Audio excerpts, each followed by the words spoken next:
All right.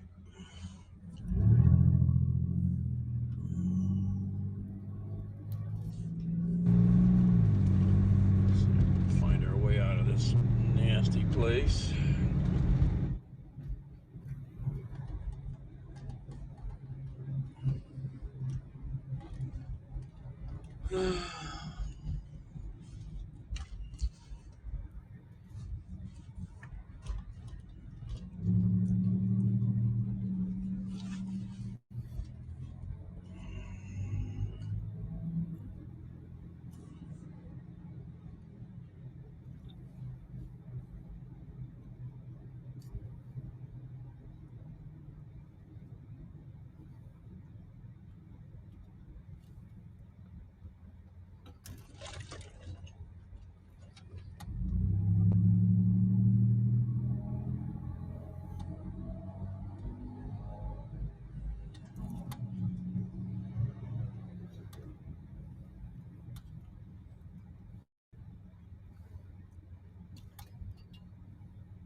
Speed bumps.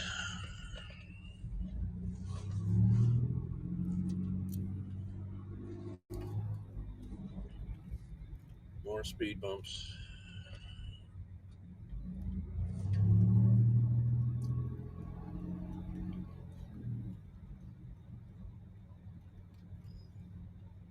Oh, that's interesting.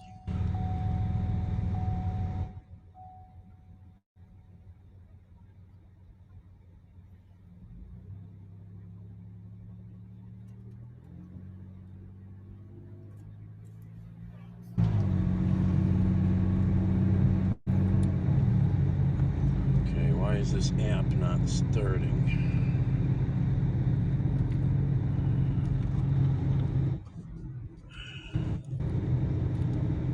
Stuff is acting so weird lately.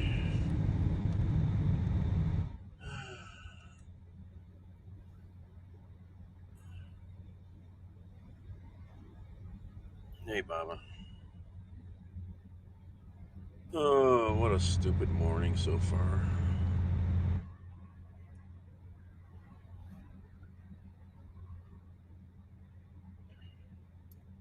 Head eastward Chevrolet Boulevard, then turn left onto Chevrolet Boulevard.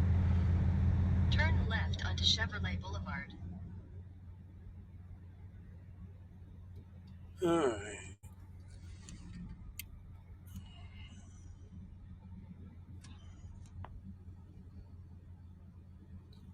Trying.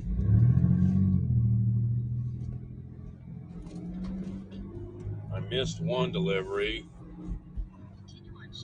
They gave me this one.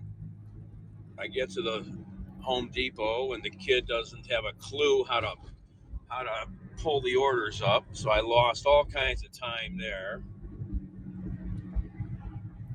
Then I just delivered the first delivery to a big warehouse, so that took a bunch of time. Drive back into this big old part of the Chevy plant here.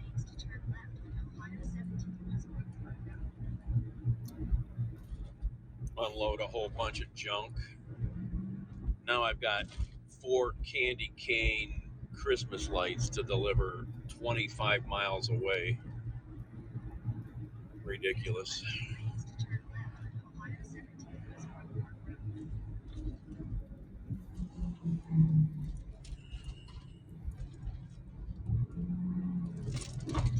Probably get stuck out there with nothing to deliver when I get it. Oh, shoot. I forgot some of their stuff. Son of a bitch. See? Uh, just noticed 4 gallons of cleaner I forgot to unload. It's a good thing I noticed it now. Who knows if I'll be here nearby later. Son of a gun.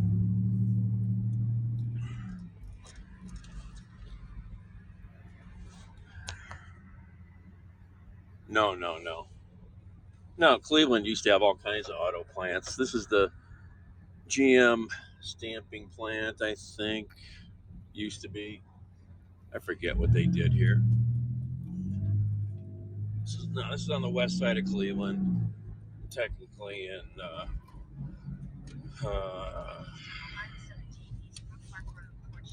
Parma. Yeah, Parma. This used to be a very big plant.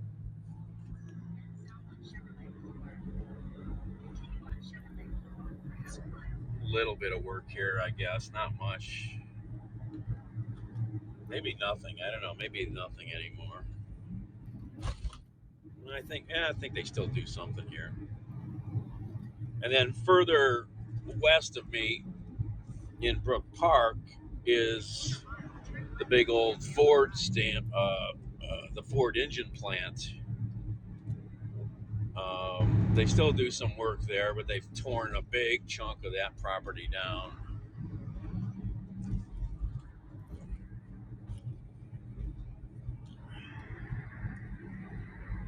Hey, Ice.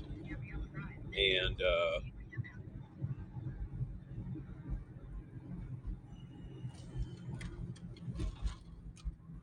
all right, I gotta drive all the way back in here.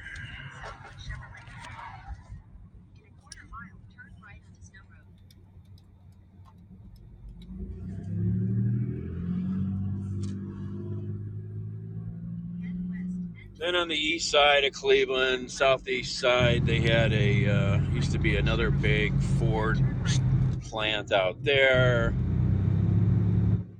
And then in Twinsburg, there was a big Chrysler plant. They're all pretty well gone. Those two are gone, completely gone. And then out in Avon, Avon and Lorain, Ohio, there were two big Ford truck plants, but I think they've closed both of them, shipped everything to Mexico now.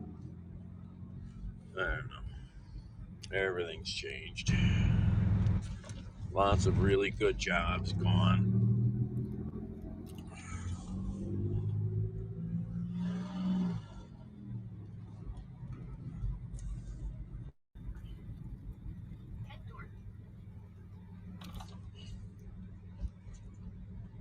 I heard about this place back here. What do they do here? Sort stuff or? It's a UPS post office. Interchange place, sort of? Okay. Post office has even got space in this big building here.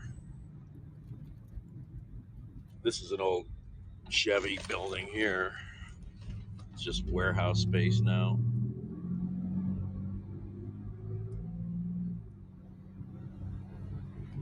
Hey, John. Well, I managed to get the money together. That's all that matters. Had to beg, borrow, and steal. No, I didn't steal, but everything else.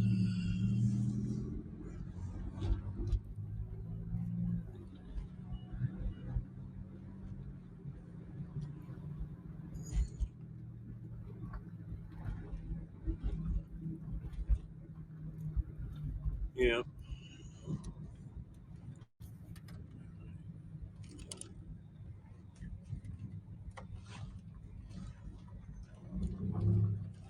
Four gallons of Fabuloso I forgot to drop off.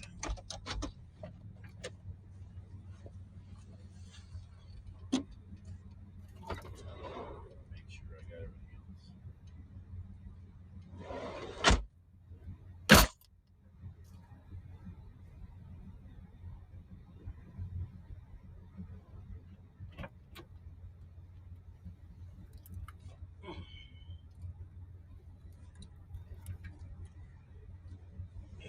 These are bigger than gallons.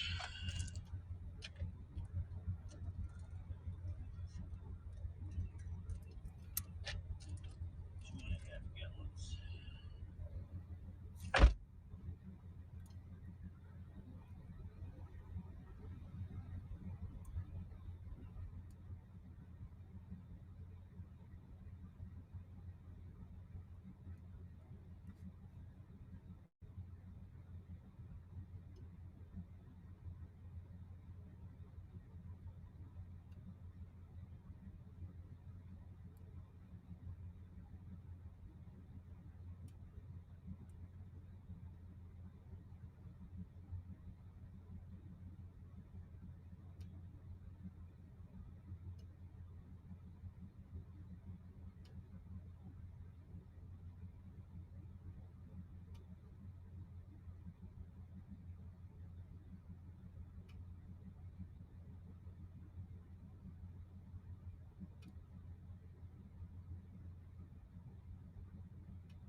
All right.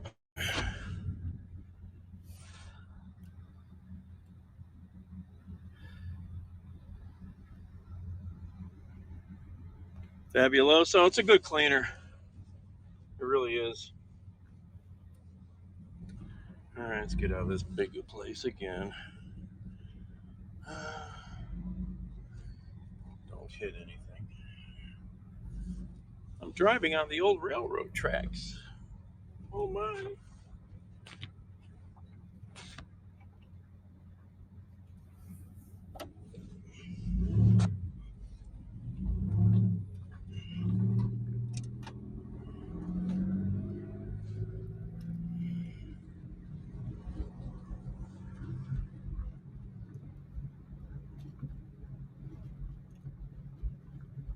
trying to think. I think I might even have some Fabuloso at home. I don't know. I don't remember. Stuff like that, if I was going to buy it, I'd buy it at Sam's Club. Buy a big bottle, big jug, then get a sprayer, or just use it for mop cleaning, rag cleaning.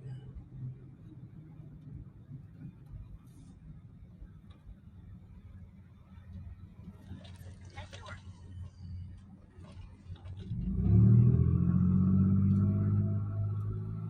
All right, got all these speed bumps again. I already did this.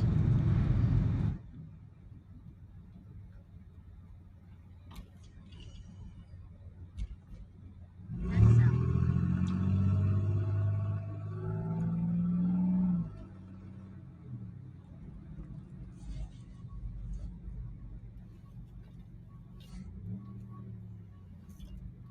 More speed bumps.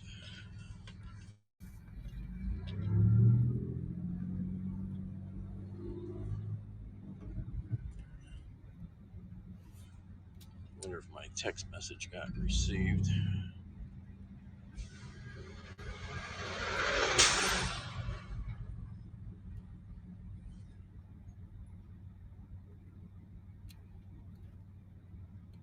Well, it's not going.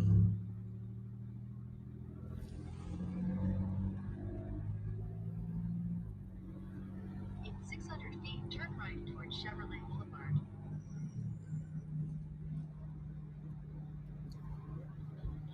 Turn right towards Chevrolet Boulevard, then turn left onto Chevrolet Boulevard. Turn right, turn left. Well, make up your mind. Turn left onto Chevrolet Boulevard.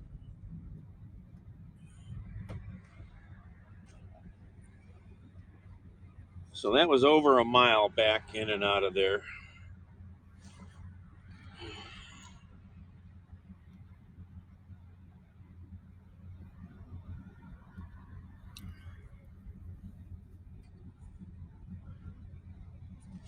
Nah, it was telling me to turn left on that road because the road curved left and then turn right again and then turn left to get out here.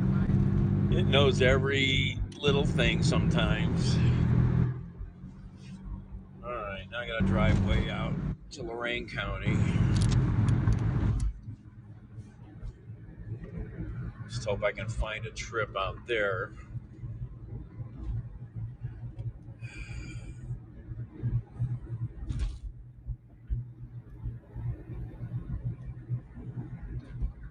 Use the left two lanes to turn left on 517.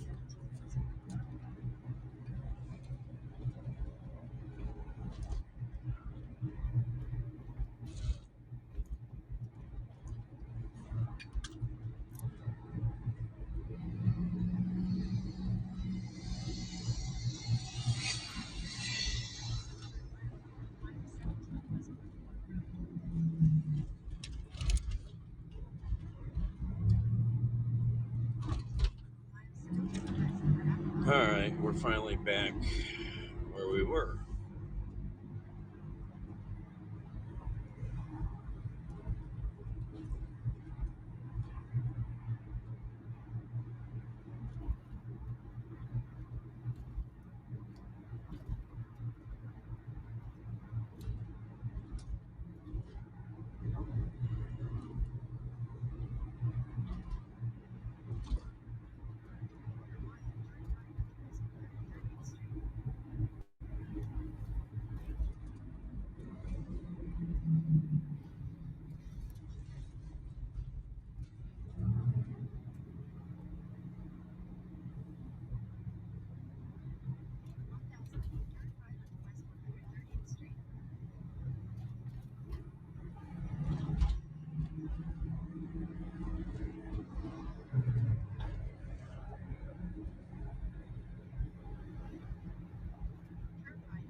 Street.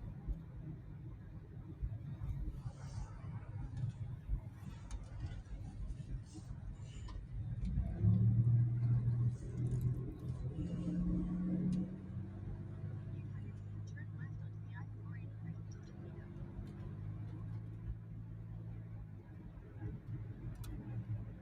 Turn left onto the I-480 trail.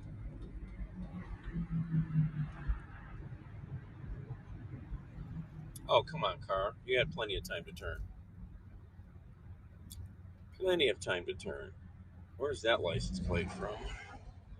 Michigan.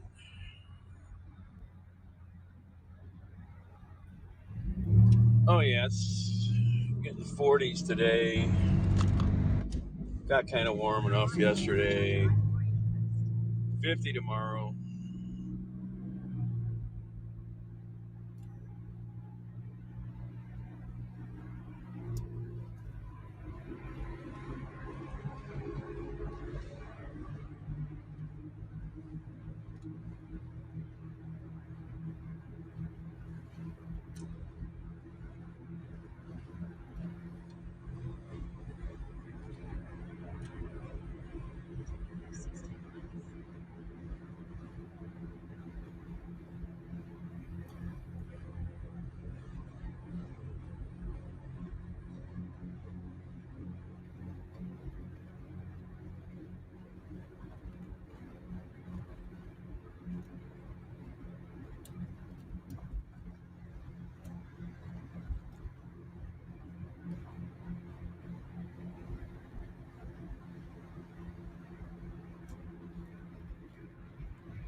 Oh.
Hello there, Kevin.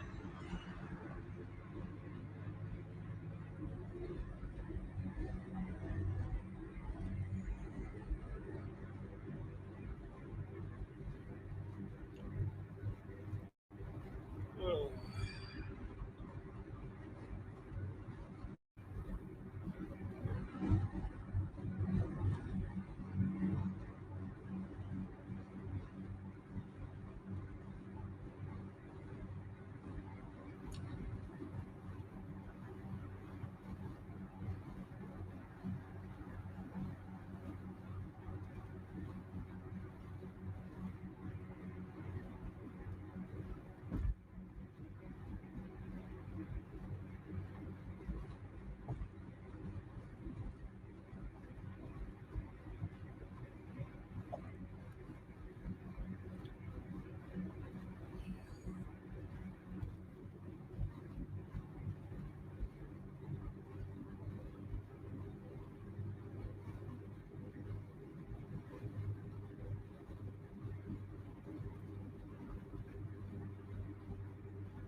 bikes are out.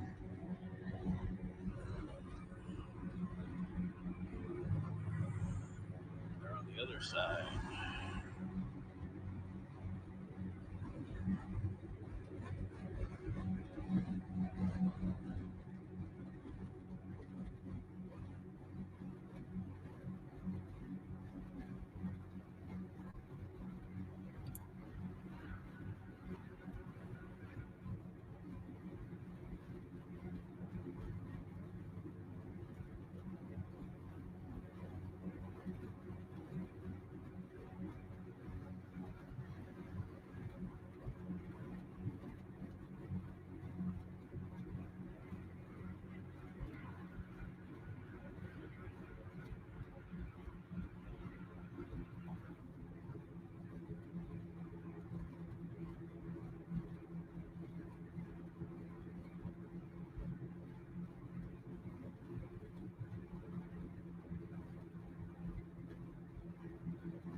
Can you talk about sort of the difference it makes? Because we know that the justices in the past have been reluctant to have any kinds of broadcast, live streams, cameras. What's going on here? Well, the reason they've done it is they started doing it when COVID struck.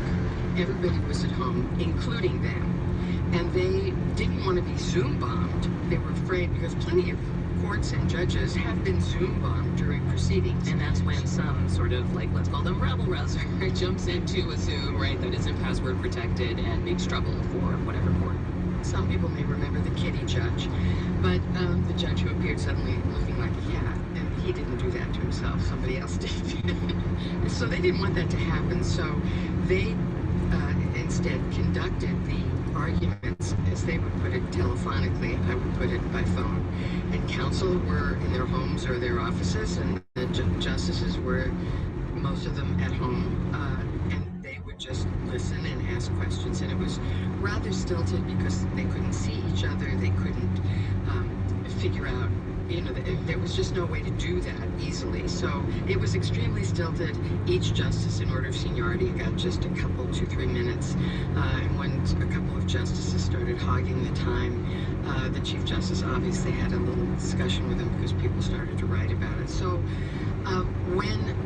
after the vaccine, when the members of the court were vaccinated and the new term began, they came back in person. And the regulars who cover the courts, 20 plus some of us, sit in the courtroom if we choose to cover that argument, and we're the only people sitting in the pews, so to speak. This time around, though, we're going to have the public listening in, and I want to ask you about this particular case, because obviously Roe v. Wade has been a political warfare over this ruling almost since it was made. And now this particular case has made it to the court. Can you just describe to us what's known about maybe why they picked up this one? Well, there had been, you know, with the court changing in composition, there's now a 6-3 conservative, one might even say ultra-conservative supermajority. There was increasing pressure to take a case that gave the court a chance to reverse Roe or cut it back. And it only takes 4 justices to agree to hear a case. So we know a minimum of 4 justices wanted to hear this case. And there is every possibility that there are 5 justices or 6 justices who are prepared to reverse Roe. I would say that every member of the conservative 6 has a record to some degree or another as hostile to abortion. Right, and one of them would be Justice Clarence Thomas, right? You've followed his career for a long time. Can you talk about, we want to use your ears in listening over the next couple of hours. What kinds of questions are you going to be listening for, and from whom? I think actually, we know what Thomas's views are on this. He's written extensively. So that's not a surprise. What we want to hear is particularly Justice Kavanaugh and Chief Justice Roberts. If there are 2 justices who are most likely to want to issue a more limited ruling in this case, or perhaps to uphold Roe but start to trim it back in some ways, those are the 2 who might. Amy Coney Barrett, we have not, she doesn't have much of a judicial record on this, but as a person, she has taken she took extraordinary steps when she was a professor at Notre Dame she signed a letter that called abortion barbaric and said that life began at conception and called for the overturning of Roe. So you can say all you want that your personal views don't indicate your judicial views, but that is the position she took. Right, and people think back to the last couple of years when President Donald Trump took office. He talked about what he wanted for the court, and during his term was able to get 3 nominees appointed. So that sort of brought us to the moment that we're in now. And the court's greatest defender, modern defender of Roe, I guess one would have said, was Ruth Bader Ginsburg, and Amy Coney Barrett took her place after Ginsburg died. Nina, we want to let you go because we know you want to get a good seat. we give you some time to prepare, and we really look forward to your analysis afterwards. Thank you for your time. You're welcome. Bye. We're going to bring in another voice to this conversation, and that's Nancy Northup, President and CEO of the Center for Reproductive Rights. Her group is actually arguing the case on behalf of the clinic in Jackson. She joins us on the line. Welcome to the program. Thank you. We know that your time is short, but just to set the stage for people, this Mississippi state law, the Gestational Age Act, bans almost all abortions after 15 weeks. It carves out some exceptions, although not for rape or incest. And I think significantly, the state is arguing that they're pursuing the protection of the developing fetus, protecting women's health, and the ethical reputation of state doctors who were involved in the procedure. Can you talk a little bit about how you will be talking about the case today? Yeah, I mean, the fundamental important thing about this case is that there's no way to uphold the Mississippi law without overturning Roe v. Wade. The court has been clear for 49 years that the decision whether or not to continue a pregnancy cannot be banned prior to fetal viability. And so what's at issue here is the court going to, crumble and reverse Roe v. Wade because they can't uphold the Mississippi law and do that.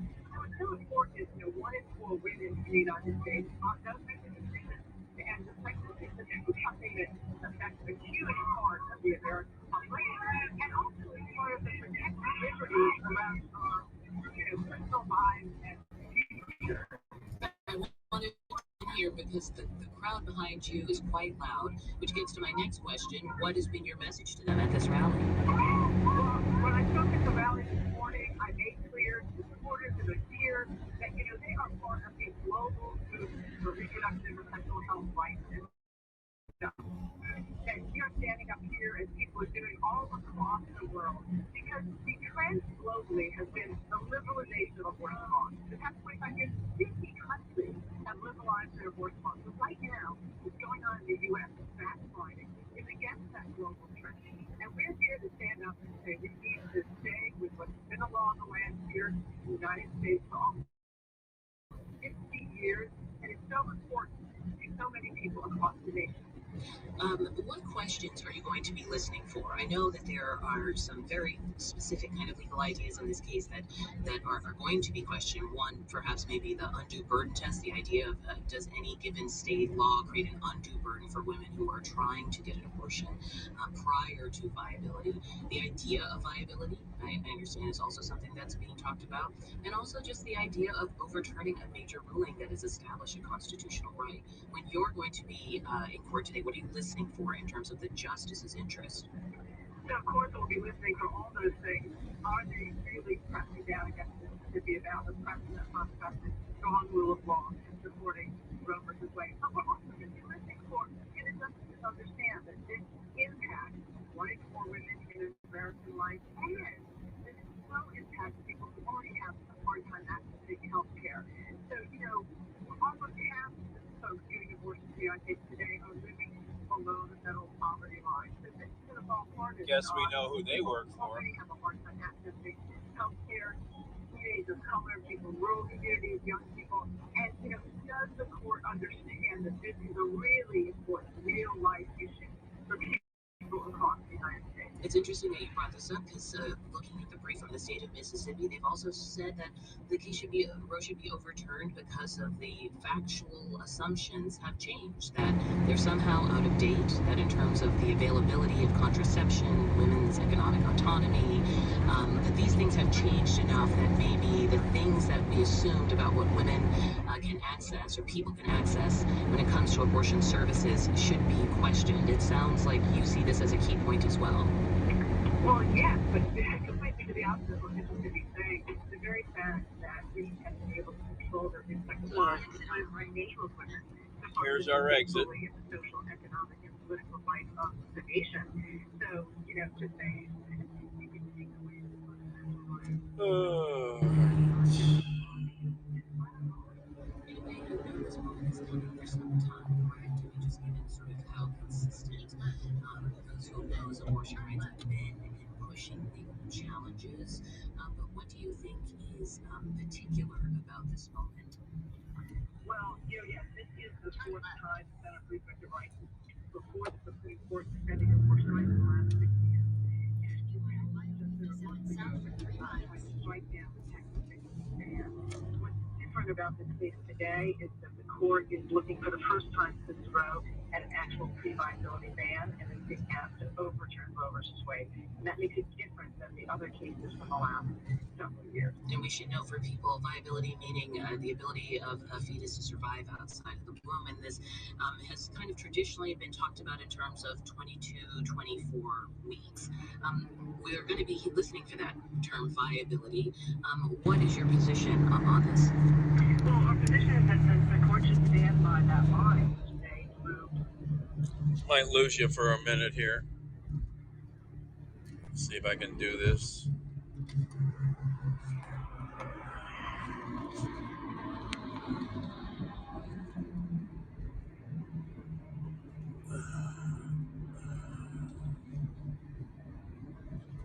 What am I looking for here?